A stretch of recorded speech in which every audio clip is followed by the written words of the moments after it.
Thank you very much, Dave. Well, I guess you all are gluttons for punishment, eh? Bring it on. As if we didn't have enough bad news. And by the way, if there's anybody here who just feels like they can't take another item of bad news, it's just too much for them this week, leave now, no hard feelings. It's fine. Totally understand. Feel the same way. And at the same time, I think it's extraordinarily important that we have an accurate picture of where we are so that, as worrisome as the situation may be, we can take actions that make sense and that actually have some effect given the context.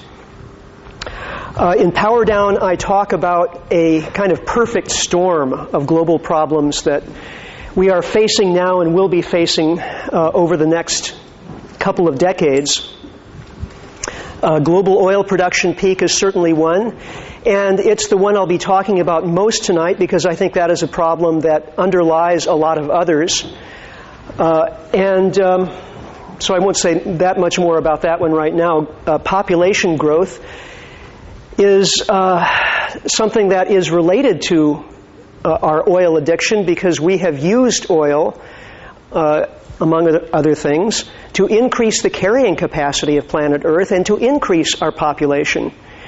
We've used oil for industrial agriculture to increase the human food supply. We also use oil for transportation to carry resources from where they're abundant to where they're scarce so that we can build cities in the middle of deserts where people shouldn't be living. We use oil to increase irrigation so that we can increase food production. I don't know if you've ever tried lifting pails of water and carrying them to crops on parched land. It takes a heck of a lot of human labor. Even if you have draft animals to do that, it's damned hard work. But we don't have to worry about that anymore. We have pumps that run on electricity, that run on coal and oil and natural gas. So we have increased the human population by over 500% in the last 150 years. We were at fewer than 1 billion in 1800 toward the beginning of the Industrial Revolution. We passed 6 billion in 1998 and 1999. I kind of remember 1999 hazily. It wasn't that long ago. We've added another 400 million people to the global population since then.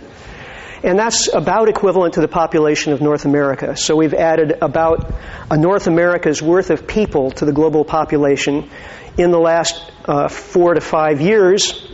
Unfortunately, we haven't added a North America's worth of new resources or support infrastructure. So population growth, even though the rate of growth is beginning to taper off, the actual numbers are still very worrisome. Given the fact that food production per capita is declining, and it has been for the past several years, there are a number of reasons for that. Among them is the fact that the amount of arable land is starting to decline. The amount of arable land had been increasing year after year for many years.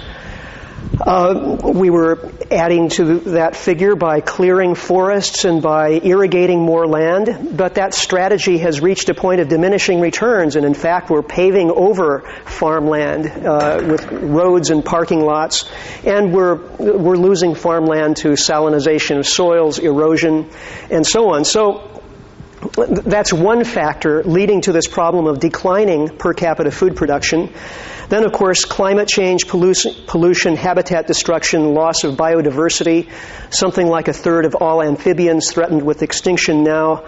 The oceans, ocean fisheries, virtually all threatened. And finally, unsustainable levels of U.S. debt. What does that have to do with any of the rest of these?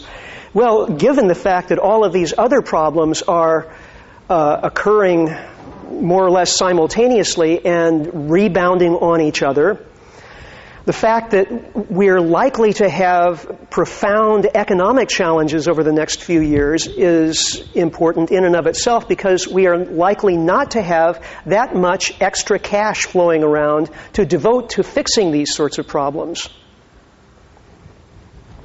So, here's some bad news indeed. I'm going to talk more about the first element of that perfect storm, the global oil production peak, because by now many of us have heard about it, but it bears talking about nonetheless, because it's such a meta problem. We here in the U.S. Should, of all people in the world, understand the importance of oil, because oil made this the world's richest and most powerful nation. The U.S., for the first several decades of this century, was the foremost oil-producing nation in the world, and in fact, we were the world's foremost oil-exporting nation. We were the Saudi Arabia of 1890, 1910, 1940.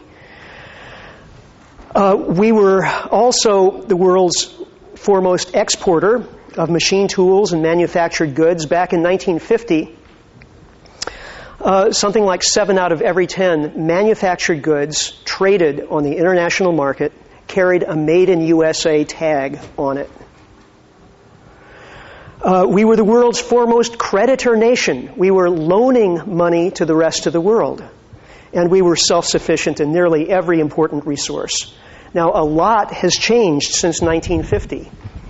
In 2004, we find ourselves the world's foremost oil importing nation by far, the world's foremost debtor nation by far.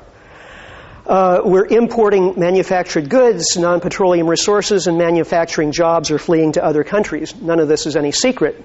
Now, is this all the result merely of poor management? Much of it certainly is. We've had lots of lousy management over the last several decades, no question. But I would argue that many of these consequences flow from simply the depletion of the resource that made us the wealthiest and most powerful nation in history. This, after all, is where the oil industry started, back in 1859. And a young fellow by the name of John D. Rockefeller, soon in the story, realized that there was a lot of money to be made from petroleum, created the world's first multinational corporation, Standard Oil, and he became the world's wealthiest man. And Rockefeller oil and Rockefeller oil money transformed the U.S. in all kinds of ways, from colleges and universities to the banking system, the Federal Reserve System. One of my previous books was about genetic engineering. And in my research for that book, I was amazed to find out that the entire field of molecular biology originated as a result of grants from the Rockefeller Foundation. The Rockefeller Foundation was interested in discovering the genetic basis of inheritance, or the molecular basis of inheritance, of genetics. And so they hired some physicists and eventually cracked the genetic code and learned how to do gene splicing, and the rest is history. What was in it for the Rockefeller Foundation? Well, the Rockefeller Foundation at that time was into the idea of eugenics. And so they were interested in this subject for the purpose of, in their words, social control. They were immensely successful, all sorts of, not Pulitzer Prizes, but who's the big prize? Nobel, of course. Nobel, the Nobel family. And where did they make their money? Dynamite and oil. Well, that's a long story. We could continue with that for quite a while. But the U.S. story of oil is an important one for reasons I've already mentioned, but also because the U.S. is a kind of template. The U.S. has become the world's most explored region for petroleum. More oil wells have been drilled in the continental U.S. than in the rest of the world put together. So if we want to understand the oil industry, if we want to understand petroleum geology, start with the U.S. And you will see how it's going to go for the rest of the world as soon as we get around to punching as many holes in other countries. And this is the story. U.S. oil discovery peaked around 1930 with some immense discoveries in East Texas. But discovery of new oil began to decline very quickly, and virtually no new oil is being discovered in the U.S. these days. A bit in the Gulf of Mexico, offshore in deep water, and there's still a bit to be found in Alaska.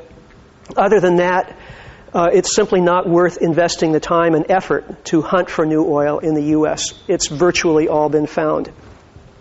40 years after the peak of discovery, the peak of production, or the peak of extraction, occurred.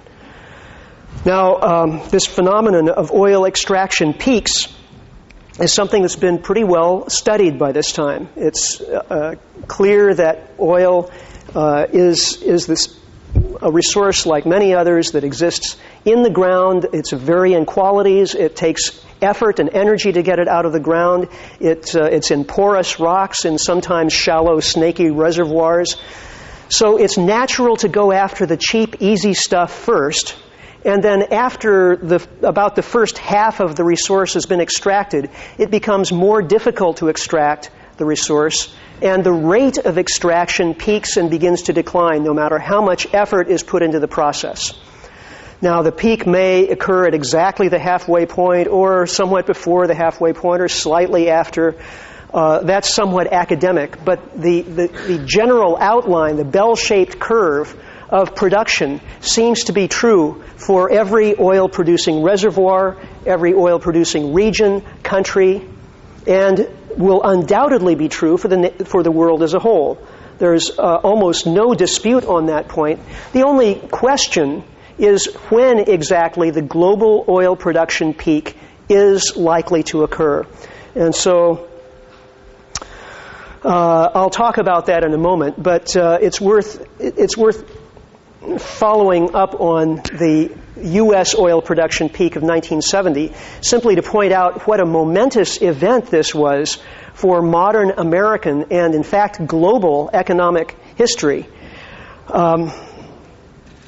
After this date, after 1970, the U.S. becomes increasingly dependent on oil imports. By this time, we have created an oil-dependent way of life. We have created suburbia, after all. We have created a way of life that depends upon individual ownership of automobiles, that depends on plastics, that depends on agricultural chemicals, fertilizers, pesticides, herbicides, all made from oil and natural gas. So very soon after the U.S. oil production peak, the importance of that is driven home by the Arab oil embargo of 1973, and then by the fall of the Shah of Iran in 79 and the beginning of the war between Iran and Iraq.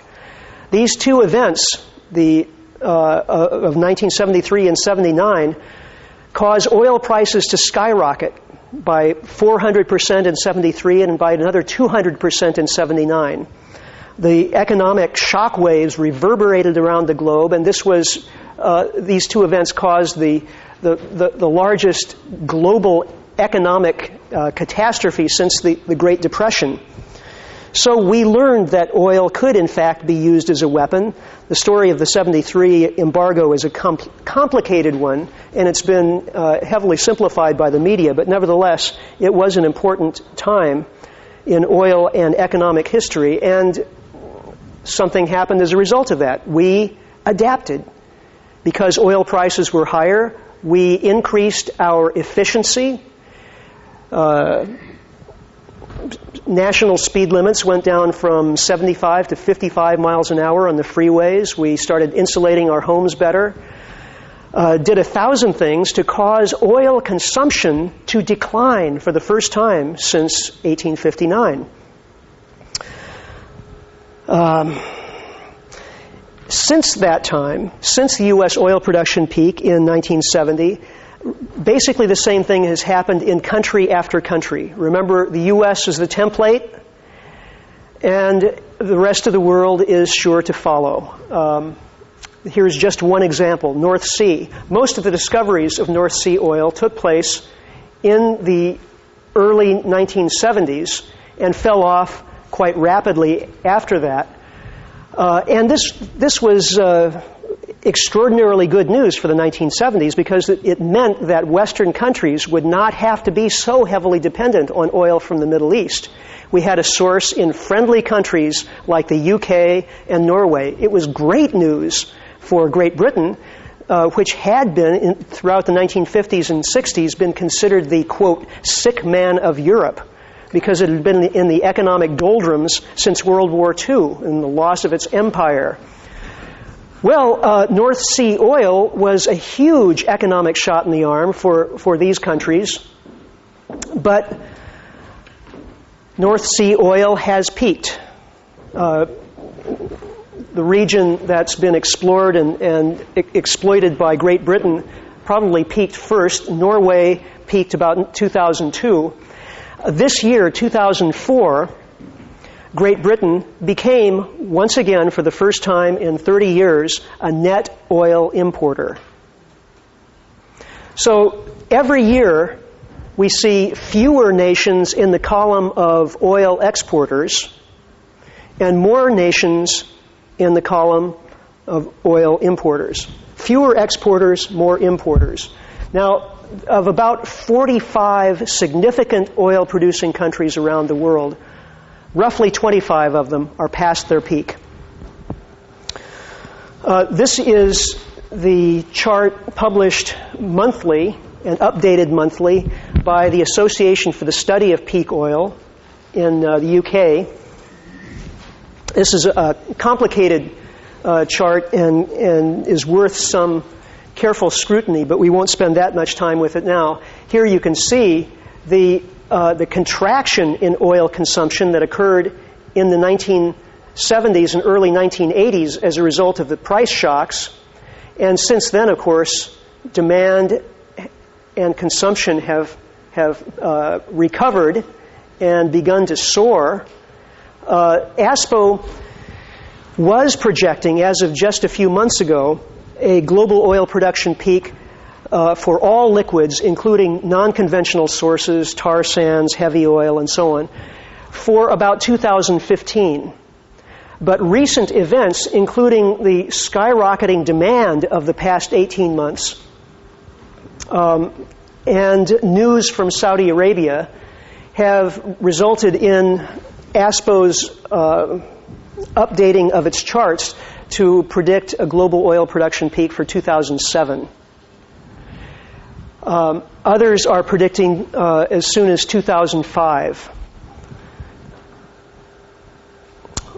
Why these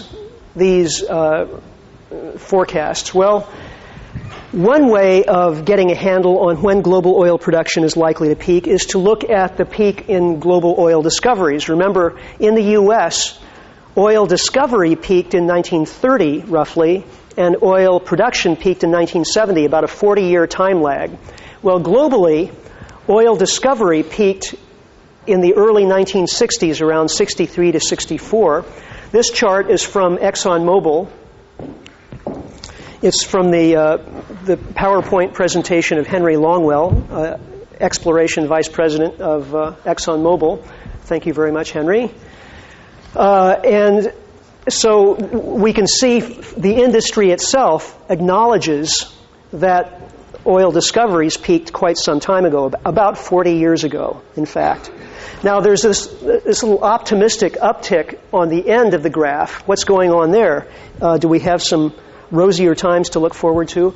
Well, if we zoom in, what we see is that 1999 and 2000 were extraordinarily good years in recent times for oil discovery. Those were the years of finds in Kazakhstan, the Kashagan field.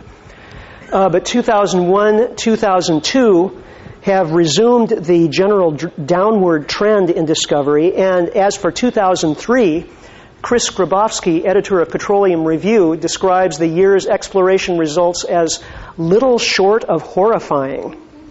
In fact, the oil industry as a whole spent in 2003 $8 billion on exploration, and they found $4 billion worth of oil. Not very encouraging. If you go back to the 1960s, you see this is discovery minus consumption. As of the 1960s and before, going back to the beginning of the oil age, we were finding more oil every year by far than we were extracting and burning. That trend gradually changes, and the inflection point is right around 1980. Since 1980, we've been extracting and burning more oil every year than we currently, we are extracting about 5 times as much oil every year as we discover. So what's the response of the industry to this? This chart is basically the same as the last one we just saw, except superimposed on it is this line here, which represents the number of wildcat wells being drilled. Wildcats are exploratory wells. Nothing has been found in this region. We're going to go out there and look and see what we can discover. Okay, we see with the falling discovery trend, industry's response was to increase the number of wildcat wells, up to a point where it became clear that it was merely good money chasing bad. And the number of wildcat wells has been dropping precipitously since then. And the reason for that is simply because the oil companies are not finding that much. So economists who say, well, as the price of oil increases, that'll just stimulate more discovery, are not taking into account the fact that there just may not be that much left to find. Certainly, more oil will be found, no question about it. But what we are finding are, on average, much smaller wells and very often of lower quality resource. Now, the next 3 slides are interesting because they are from a PowerPoint presentation given internally at the Paris headquarters of the International Energy Agency, the IEA, which is sort of the global equivalent of the U.S. Department of Energy. And so the IEA, which tends to be extremely optimistic in its forecasts of oil production going forward, even the IEA is warning of a coming oil shock. Why? Because older fields are mature and declining. New discoveries are of smaller fields. The industry is being forced to produce flat out. Global reserves have been overstated for political reasons. This is amazing to see coming officially from the IEA. A number of petroleum geologists have been warning about this for many years, saying that in fact, particularly OPEC reserves have been dramatically overstated. Back in the late 1980s, a rule change was made among the OPEC exporting nations saying that member nations could export in proportion to their stated reserves. So this was an incentive for the OPEC nations to state higher reserves so that they could export more, gain market share, gain more import revenue. And exactly that happened. Within a couple of years, every OPEC nation stated reserve increases of between 50 and 200%, even though virtually no new important discoveries had occurred in any of these countries. So is all of that oil actually there or not? Probably most of it is not. And even the IEA is saying so. There's a shift to more expensive, risky, non-conventional areas for exploration, and so the industry has to run harder just to tread water, just to offset depletion.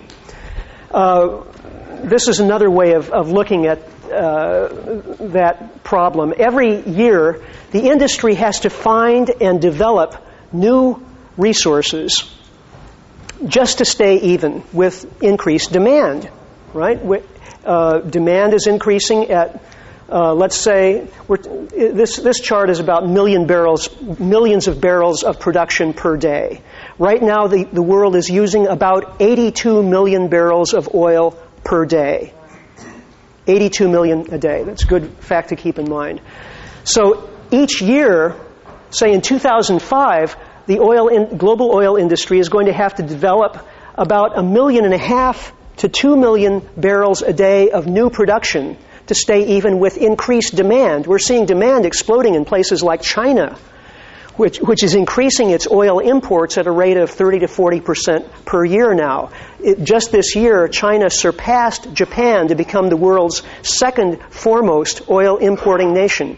We have this nice picture in our mind of the Chinese riding millions of bicycles through their city streets, but in fact, the Chinese banned bicycles on city streets in Shanghai last year because they were getting in the way of the cars. The Chinese, of course, are buying cars by the millions. Demand is also exploding here in the U.S. and in India.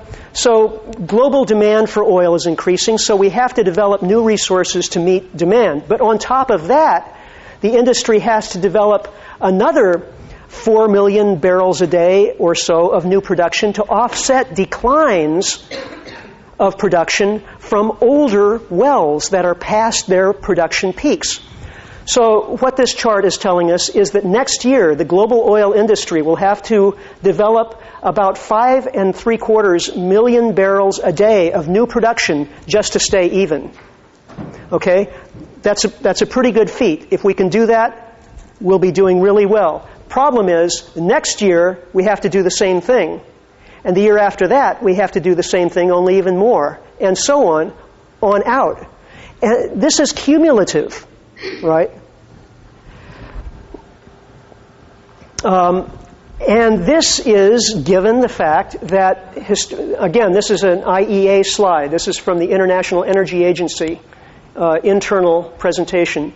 Historic OPEC spare production capacity, we see, has always ranged somewhere between 4 and 10 million barrels a day. That's what countries can produce over and above what they actually are producing at any given moment. Well, it's in the late 80s it starts to go downhill and recovers a bit, and as of 2004, it has practically disappeared. There's virtually no spare production capacity in the global system at this point. So if this is true, why are we hearing such optimistic forecasts from the U.S. government, the U.S. Department of Energy, the U.S. Geological Survey, saying basically, don't worry, folks, there's plenty of oil in the ground, plenty of natural gas, we don't have to worry. Maybe in 2020, 2030, we might have to start thinking about developing some alternative energy sources. Well, the USGS produced a report in 1999 that was extraordinarily optimistic, and the basis of that report was, among other things, looking at likely future discovery. The USGS used a statistical system which said, let's look in parts of the world, let's think about parts of the world where we haven't really explored that much yet, like, for example, East Greenland. We can be 95% sure that 1 barrel of oil will be found in East Greenland. 95% sure. We can only be 5% sure that a considerable amount, like maybe 112 billion barrels, will be found there. So what we'll do is we'll split the difference and assume that 47 billion barrels will be found in East Greenland. Okay, I'm not an expert in statistics. It sounds okay to me. But if you apply this statistical method consistently across the globe, what you come up with is the expectation that global oil discovery, which peaked in 1960 and has been going downhill ever since, is miraculously going to turn around and begin going back up again. But real-life experience is not supporting that assumption. And it's this assumption on which we are basing our national energy policy. Here's John Thompson of ExxonMobil Exploration Company. He's saying, We estimate that world oil and gas production from existing fields is declining at an average rate of 4 to 6% a year. To meet projected demand in 2015, the industry will have to add about 100 million oil equivalent barrels a day of new production. That's equal to about 80% of today's production level. In other words, by 2015, we'll need to find, develop, and produce a volume of new oil and gas equal to 8 out of every 10 barrels being produced today. Now, what he is saying in words is essentially what the IEA is showing in this chart. Okay, so everybody has pretty much agreed that that is the situation. Now the question is that possible? Is that going to happen? Those of us who are predicting a near-term oil production peak are saying no. Chris Grabowski of Petroleum Review in London published in April of this year a very important report called Oil Field Mega Projects, in which he looks forward to, it takes 5 to 7 years to bring a new oil discovery into production. Sometimes even longer, but that's a good benchmark. Maybe 3 years if it's in really an accessible area. So we should look forward and see, well, how many discoveries are there on the conveyor belt that are being developed now to provide all of this new oil production that we're going to need in the next 5, 10, 15 years. So Skrabowski looked forward and he found, in fact, there are some important new offshore projects off of West Africa, off the coast of Brazil, in the Gulf of Mexico, few others. They are, in fact, going to provide 5 to 7 million barrels a day of new production. Great. But remember what we need here. Okay? We need 5 to 7 million barrels of new production every year going forward. So Skrabowski is predicting a global oil production peak probably for 2006. Yes, this is where we are. Okay, where is the remaining oil? No secrets there. Europe, Asia Pacific, North America, former Soviet Union, Africa, South and Central America, and the Middle East. Now, we have to take into account that, in fact, this bar should be considerably shorter because many of the reported reserves that make up this nice, tall bar are self-reported reserves of OPEC nations. You know, there's no global oil cop that goes around with a big dipstick to confirm that, in fact, Saudi Arabia has 256 billion barrels, just like they publish in BP Annual Review. The IEA doesn't do that. USGS doesn't do it. So it's all self-reporting. So this bar should probably be at least a third shorter than it is. But even given that, that's still a heck of a lot of oil, right, from a geopolitical point of view. And where is it geographically? It's in this nice little horseshoe-shaped region encompassing southern and western Iraq, eastern Saudi Arabia, Oman, few United Arab Emirates, a couple of other countries in there, Kuwait, and so on. So much of the Middle East actually doesn't have that much oil in it. It's just this rather small area. And that's what we're all fighting over. So these folks have a plan for dealing with our global energy famine that is coming fast upon us. Oil, natural gas primarily in this country at first. It's not going to hit the rest of the world for another decade probably. And that strategy is what I call in PowerDown, last one standing. It's essentially using the military prowess of the U.S. to commandeer the world's remaining oil resources and use them till they're gone. Smart.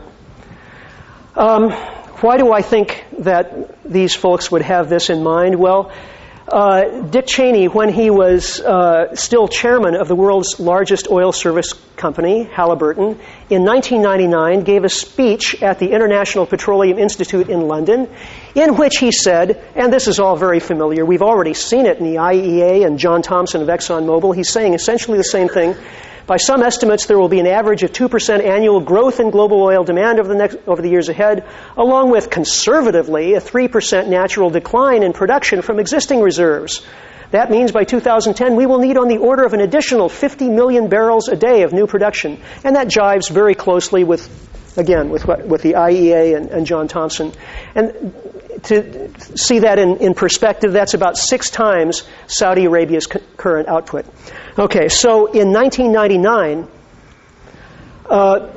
Dick Cheney had every reason to understand the basic outline of the situation that we are in right now. He had every reason to assume that by the middle of the first decade of the 20th century, we would be experiencing an oil shock. Oil prices would be skyrocketing. And so what does he do? The very first thing he gets in office, he convenes a secret energy task force. And all that we know about the deliberations of this task force consist of a few documents that were released as a result of a lawsuit brought by Judicial Watch, a conservative watchdog organization. And these documents consist entirely of maps of the oil-producing fields of Iraq and neighboring countries. This is our energy plan going forward. Back to the IEA. This is another IEA internal slide. Global energy security threats, U.S. refinery bottlenecks, political unrest in Venezuela. Oh yes, unrest, right. That's a euphemism for something else, I think. Fuel price protests in Europe, strikes in Norway, Saudi terrorism, civil unrest in Nigeria, sabotage in Iraq, reform in Russia, political unrest in Indonesia, nuclear accidents in Japan. Oh my goodness, the headaches we have. Hurricanes from global climate change. They didn't even get around to mentioning that. So, what are we facing here? We are facing, I think, as Dick Cheney told us, war for the remainder of our lifetimes. I think he was being quite candid when he made that comment. And those are going to take several different forms. We're going to see wars between rich consuming nations and poorer producing nations, like U.S. and Iraq, maybe, or how about Venezuela, or any other country that is seeking to take charge of its own resources. But that's not the only kind of conflict that we're likely to see. Also between consuming nations. Now, these may not be shooting wars, at least not right off the bat, but what happens when competition between the U.S. and China really heats up for the world's remaining oil reserves? As long as we are this side of the peak, there is enough to go around. There is enough to meet demand. Even as China's demand is soaring, we're not at the peak yet. That demand can still be met. China is looking for long-term oil contracts in places like Central Asia, Saudi Arabia. Now, the Saudis, interestingly enough, have given almost all of their recent long-term oil contracts to China rather than the U.S.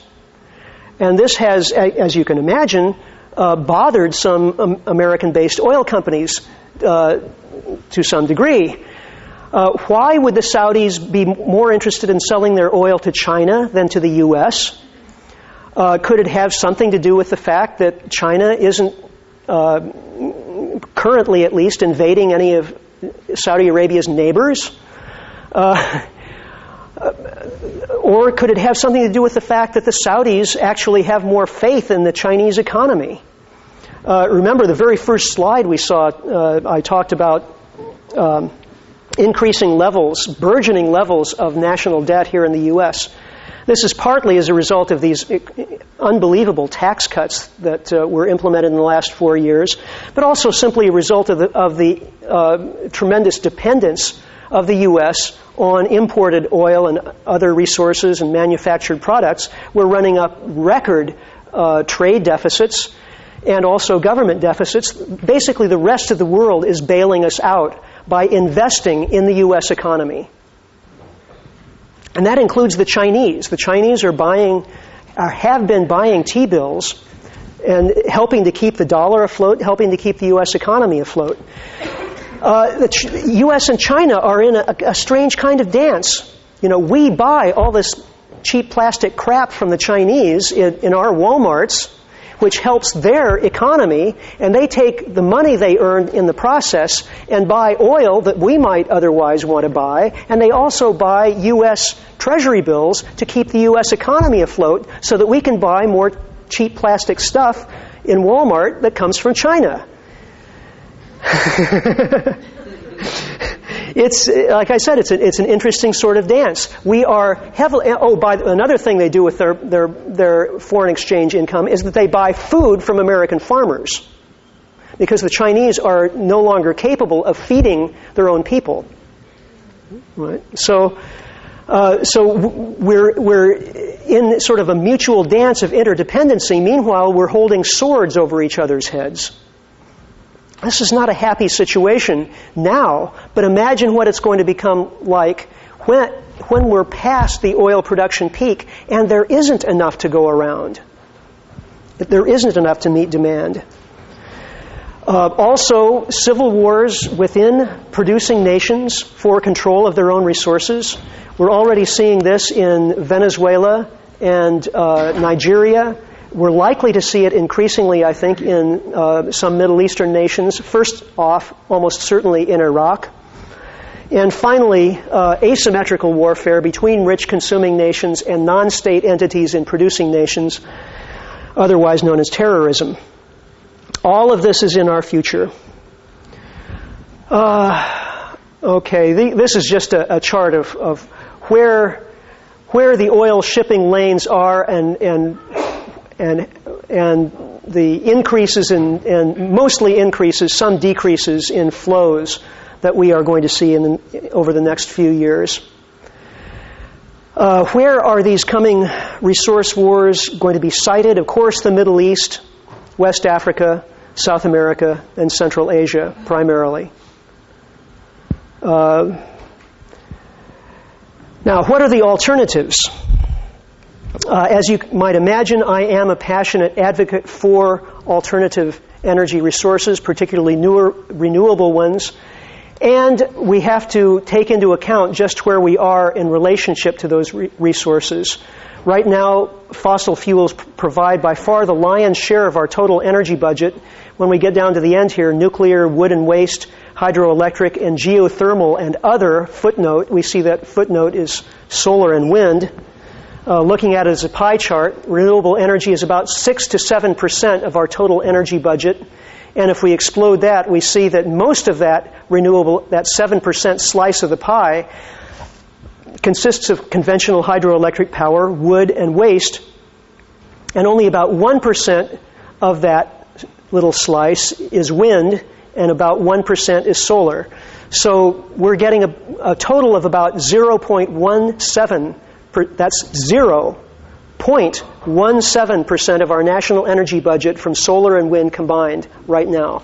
That means if we were to double the solar and wind capacity that's been installed over the past 20 years, and then double that, which is no mean feat, we're talking about years of work and billions of dollars of investment, we still would be at less than 1% of our national energy budget. So what we actually need to be doing is not investing $1 billion here or there in research and implementation and some tax credits for people to put solar panels on their roofs. We need to be investing literally hundreds of billions of dollars a year in order to overcome our dependence on vanishing fossil fuels. We will need to invest trillions of dollars. By the way, the IEA just came out with a report 2 weeks ago, which said that up to the year 2030, by the way, the IEA still says officially that oil production isn't going to peak before 2030. There will be enough, at least in the optimistic scenarios. They do mention there is a pessimistic scenario in which oil production could peak sooner, but they don't waste much ink on that. They assume that we'll have enough oil till 2030, but it is going to be a lot more scarce and expensive. We will, the world, have to invest hundreds of billions of dollars a year, a total of many trillions of dollars, in order to meet demand by 2030. And by that time, 80% of the growth in energy demand will have been in fossil fuels. So by 2030, we will have invested trillions of dollars, we will be more dependent on fossil fuels, and then what happens? Well then, even by the most optimistic assessments of the IEA, oil production peaks, and we have to invest trillions more in an alternative energy infrastructure. One might ask, well, why don't we just do that now?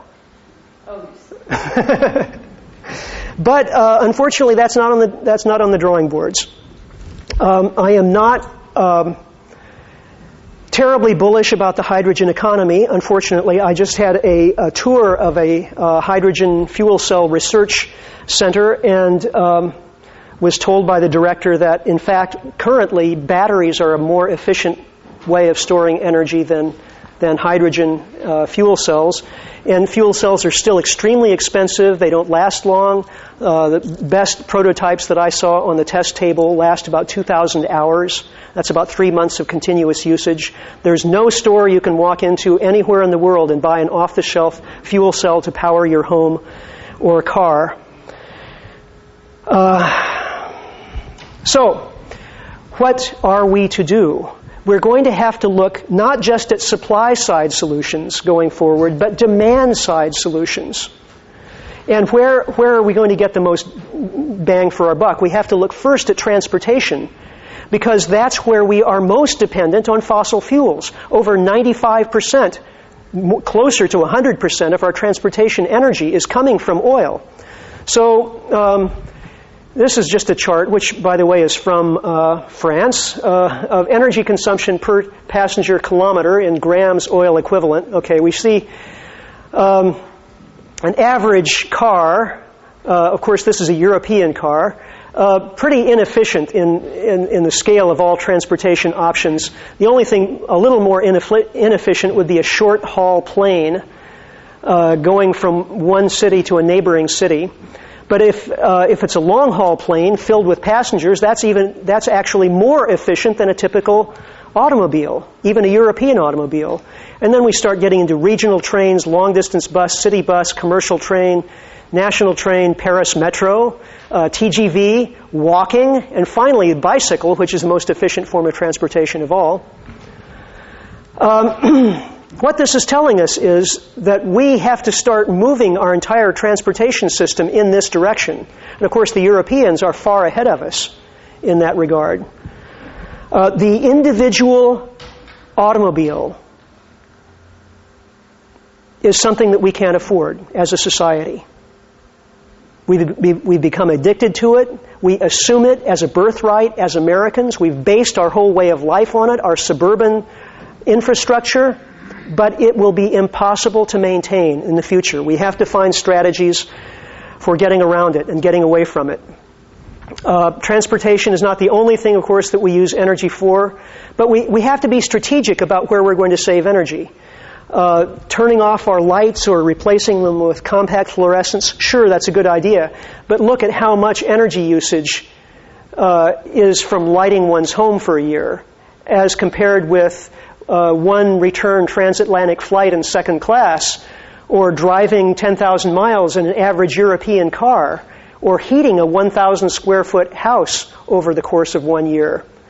We have to look at these uses of energy first, the really big ones: food production, transportation, and home heating. And we have to find alternatives, and we have to change our way of life. What are our alternatives? Yeah, we can fight for the last drop. We can say, this is our birthright as Americans. We can say, as our vice president has, the American way of life is non-negotiable. By the way, nature doesn't negotiate. We can do that, yeah, and it will be war for the remainder of our lifetimes. And we have weapons in our arsenals that are capable of ending life, higher life on this planet. We haven't used them so far, but what happens when people are starving? I would rather not go down that road if it were up to me. Should we just wait for a techno fix? After all, there's smart people in the world. I'm sure right now they're out there trying to figure out how to harvest methane hydrates from the ocean floor, or come up with some kind of Tesla device, or maybe the car companies are sitting on some kind of patent that allows you to get 200 miles per gallon in your car. Maybe so. I don't know. I'm not sure I want to bet on that. Don't worry, technology will save you. Or shall we address the underlying ecological dilemma? Because that is what we actually are facing. The depletion of fossil fuels is just a symptom.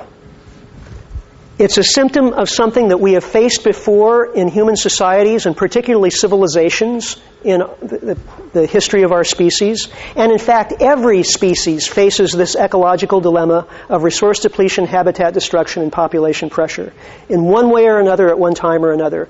The possible responses move elsewhere. We've been doing that for tens of thousands of years. We started in Africa, and now we've covered the globe with human beings. We have inhabited every possible place. You can exploit existing resources more intensively. We found ways of doing that with first horticulture, and then agriculture, and then industrial agriculture. And we're up to the point where we can't exploit certain resources much more intensively than we already are. Resources like fish in the ocean and topsoil and fresh water. We've intensified our extraction about as much as we can. Find new resources? Well, yeah. If it's not fossil fuels, then how about uranium? Or how about... These are supply-side solutions. And our genius as a species is that we have found ways to implement supply-side solutions to the ecological dilemma like nobody's business, like no other species has been able to do. We have applied our intelligence to this task, and we have done wonders. However, problem with supply-side solutions is that in virtually every case, they're subject to diminishing returns over time. And that's the problem that we are facing right now, diminishing returns from our strategy of increasing supplies and increasing our population. Sooner or later, we have to address the ecological dilemma through demand side, the demand side of the equation. That means limiting population. I don't mean killing people off. I mean reducing the population through reducing the human birth rate. In humane ways, in democratic societies, yes, but we've got to do it as a species.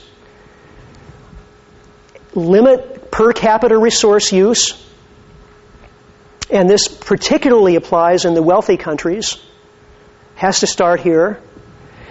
If we can't do any of those things, nature will take care of it for us.